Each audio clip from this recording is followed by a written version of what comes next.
गाय छाप आणि ओम पंढरपुरी या तंबाखू उत्पादनांवर गोमाता व हिंदू धर्मामधील पवित्र प्रतीकांचा वापर केल्याचा आरोप करत माझं गाव माझा अभिमान कोपरगावकर या संघटनेच्या वतीनं तहसील कार्यालयासमोर बेमुदत धरणे आंदोलन सुरू करण्यात आलं आहे।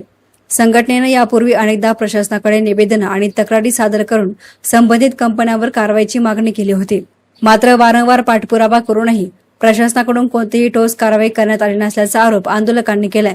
त्यामुळे अखेर आंदोलनाचा मार्ग स्वीकारावा लागल्याचं संघटनेनं स्पष्ट केलं आहे। संघटनेच्या प्रसिद्धी पत्रकानुसार महाराष्ट्र शासनानं गायीला राज्यमाता गोमाताचा दर्जा दिलेला असताना तिचे चित्र तंबाखूच्या पॅकेटवर वापरणं ही श्रद्धेची विटंबना असल्याचा आरोप करण्यात आला आहे।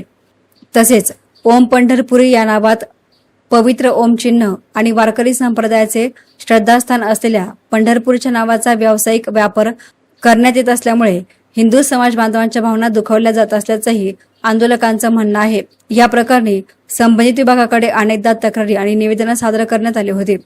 मात्र प्रशासनानं याची दखल घेतली नसल्यामुळे 16 जुलैपासून बेमुदत धरणे आंदोलन सुरू करण्याचा इशारा आंदोलकांनी दिला। जोपर्यंत संबंधित कंपन्यांवर योग्य ती कारवाई होत नाही तोपर्यंत आंदोलन सुरूच राहील असा इशाराही संघटनेने दिला आहे। या आंदोलनामध्ये विनय भगत, मयूर आव्हाड, अमित आढाव, विजय जाधव यांच्यासह संघटनेचे पदाधिकारी नागरिक मोठ्या संख्येनं सहभागी झाले आहेत। दरम्यान महाराष्ट्र नवनिर्माण सेनेने देखील या आंदोलनाला जाहीर पाठिंबा दिलाय। मनसेचे कोपरगाव शहराध्यक्ष सतीश काकडे यांनी महाराष्ट्र नवनिर्माण सेना कोपरगाव शहर आणि तालुका पूर्ण ताकदीनं उपोषणकर्त्यांच्या पाठीशी उभी राहील असं सांगितलं आहे। तर हे आंदोलन शांततेच्या मार्गाने करण्यात येत असून प्रशासनाने या प्रकरणाची लवकरात लवकर दखल घेऊन योग्य ती कारवाई करावी अशी मागणी आंदोलकांनी केली आहे। आज 16/7/2026 पासून कोपरगाव तहसील कार्यालयासमोर बेमुदत धरणे आंदोलन चालू केलेलं आहे।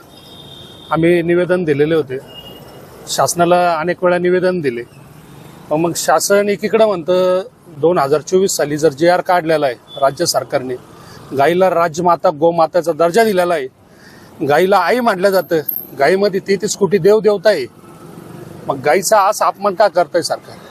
सरकार एकीकडे हिंदुत्ववादी दाखवतंय, एकीकडे हे दाखवतंय।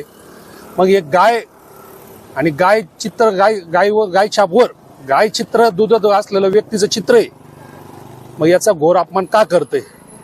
एकीकडे दाखवता का आम्ही सगळं हिंदुत्ववादी आहे, गायला आई मानतो, हे सगळं मानतो, मग इकडे हे पायंदळी का तोडवलं जात आहे? ओम पंढरपुरी ही गुजरातची कंपनी। ओम हा हिंदू धर्मातला सगळ्यात पवित्र उच्चार शब्द आहे आणि पंढरपूर हे वारकऱ्यांचं तीर्थक्षेत्र आहे, महाराष्ट्राचं पूर्ण आराध्य दैवत आहे। आज या आषाढी एकादशी निमित्त करोडोला भाविक वयोवृद्ध असू, लहान मुलांपासून पर वयोवृद्धापर्यंत हे पायी दिंडीला जात आहे। त्या पंढरपूर तीर्थक्षेत्राचा सुद्धा हे अवमान करताय, म्हणजे याचा अर्थ हे जाणून बुजून तर अपमान नाही करत आहे ना, हिंदू देवदेवतांचा अपमान करायचं ठरवलेलं आहे का? एकीकडे दाखवायचं आम्ही, मग सहिष्णुतावादी जर दाखवताय तर मग हे कुठं चाललेलं कुठे? तर आमचं अशी मागणी, लवकरात लवकर राज्य सरकारला मागणी, गाय आणि गाय दुधात असलेलं व्यक्तीचं चित्र आणि ओम पंढरपुरी हे जागेवर गोठवण्यात यावे आणि त्या कंपन्यावर जागेवर दंडात्मक कडक कारवाई करून त्या नाव काढून हे करण्यात यावं। तसंच तुकाराम मुंडेंनी याच्यात जातीने लक्ष घालावं। नावाचा जरी भेसळ विषय नसला, नावाचा विषय असला तरी तुकाराम मुंडेंनी याच्यात लक्ष घालून हा हिंदू धर्माचा, हा सर्वच म्हणजे हिंदू म्हणजे सर्वांचाच अवमान आहे, तर त्याकरता त्यांनी लक्ष घालावं ही आमची नम्र विनंती। जोपर्यंत आमचं आश्वासन होत नाही तोपर्यंत हे बेमुदत धरणे आंदोलन चालू राहणार, याची दखल घ्यावी शासनाने। जय हिंद, जय महाराष्ट्र। एस नाना मीडियासाठी प्रतिनिधी युसुफ रंगडेज, कोपरगाव।